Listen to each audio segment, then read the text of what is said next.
नमस्कार किसान भाइयों, आज के इस वीडियो में हम बात करने वाले हैं कि धान की फसल के अंदर डीएपी किस समय देनी चाहिए या फिर एनपीके किस समय देना चाहिए और उनके साथ क्या लगा सकते हैं और क्या नहीं लगा सकते, और फिर प्रथम यूरिया हमें कितने दिन के अंतराल पे देना होता है और उसके साथ हमें क्या लगाना है जिससे हमारी धान के अंदर एक तो फुटाव अच्छा हो, ग्रीनिंग अच्छी हो और फिर उसके आधार पर हमारा उत्पादन भी अच्छा हो। दोस्तों, सबसे पहले बात करते हैं डीएपी, एनपीके या फिर एसएसपी की। जब आप रोपाई कर लेते हैं तो उसके 4 से 5 दिन के मध्य आपको या तो एसएसपी या फिर डीएपी या फिर एनपीके, इन तीनों में से किसी एक का चुनाव करना होता है। यदि आप एसएसपी और डीएपी का चुनाव कर रहे हैं तो आपको इसके अंदर पोटास ऐड करना होता है।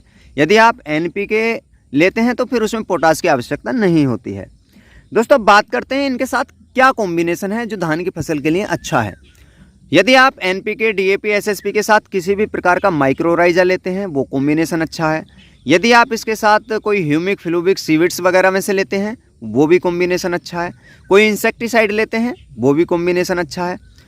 लेकिन यदि आप इसके साथ जिंक सल्फेट या फिर फेरस सल्फेट या मैग्नीशियम सल्फेट लेना चाहते हैं तो वो कॉम्बिनेशन ठीक नहीं है, क्योंकि दोस्तों इसके जो मॉलिक्यूल होते हैं नमी के टच में आते ही जो सल्फेट फॉर्म वाले हैं वो कठोर एक मॉलिक्यूल बना लेते हैं, जिससे हमारी धान की फसल को जो चीज़ हम दे रहे हैं, जो तत्व दे रहे हैं वो मिल नहीं पाते पर्याप्त मात्रा में, जिसके कारण हमें प्रभाव देखने में आता है कि हमारी फसल अच्छे से ग्रोथ नहीं कर पाती उसके लगने के बाद, जितनी ग्रोथ करनी चाहिए थी इतनी लागत के बाद।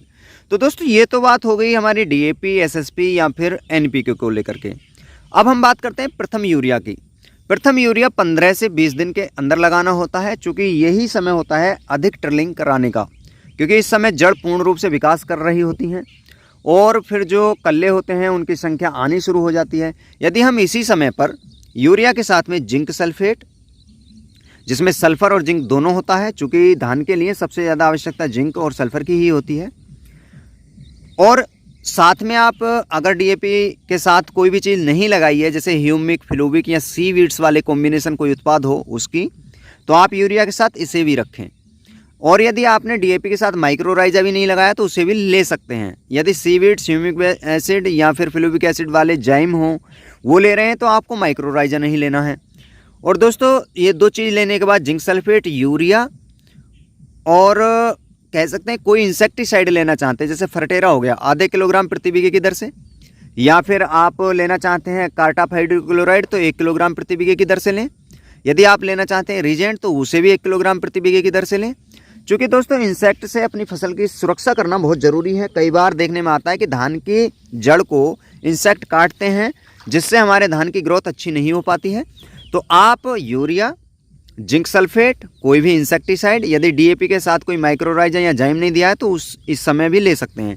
तो 3 या 4 चीज़ लेकर के आप 15 से 20 दिन के अंदर जब आप अपने धान की फसल के अंदर इन चीज़ों को मिक्स करके लगाते हैं तो आपको देखने में आएगा कि हमारी धान की फसल बहुत ही बेहतर तरीके से ट्रिलिंग करेगी, उस पर ग्रीनिंग बहुत अच्छे से आएगी।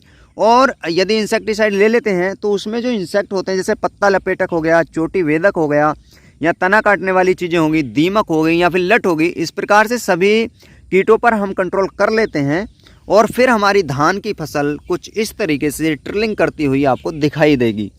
और जब ट्रिलिंग अच्छी होगी, फसल अच्छी चलेगी तो उत्पादन भी बहुत ही अच्छा आएगा।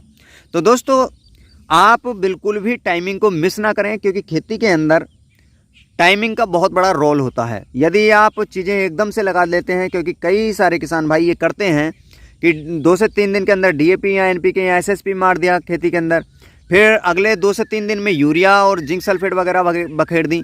तो दोस्तों, इससे उतना प्रभाव आ नहीं पाता है हमारी फसल के अंदर। बेहतर प्रभाव लेने के लिए आपको समय से चीज़ें देनी होती हैं, और फिर उससे ये होता है कि बार बार यूरिया लगाने की किल्लत भी हट जाती है। यदि बताए अनुसार आपने डीएपी, एनपीके और एसएसपी प्रथम चरण और दूसरे चरण में आपने यूरिया, जिंक सल्फेट, फ्लूविक या कोई जाइम ऐसी हो जिसके अंदर सीवीड्स हो, ये सारी चीज़ें हो, या फिर कोई इंसेक्टिसाइड, ये 4 चीज़ें आपने लगा ली प्रथम यूरिया पे, तो आपको देखने में आएगा कि फिर मात्र एक ही यूरिया की आवश्यकता आपकी धान की फसल के अंदर रह जाएगी। बार बार धान में यूरिया लगाने की आवश्यकता नहीं होगी। तो आप खर्चे से भी बच सकते हैं और उत्पादन भी अच्छा ले सकते हैं। तो बताए अनुसार आप भी अपनी धान की फसल के अंदर प्रयोग करें तो आपको देखने में आएगा कि आपकी फसल भी बहुत बेहतर उत्पादन आपको देगी। तो दोस्तों आज के वीडियो की जानकारी कैसी लगी कमेंट में बता सकते हैं। यदि आप हमसे जुड़ना चाहें तो हमारे यूट्यूब चैनल टेक्निकल फार्मिंग ज्ञान को सब्सक्राइब कर सकते हैं। तो आज के वीडियो में केवल इतना ही। नमस्कार दोस्तों।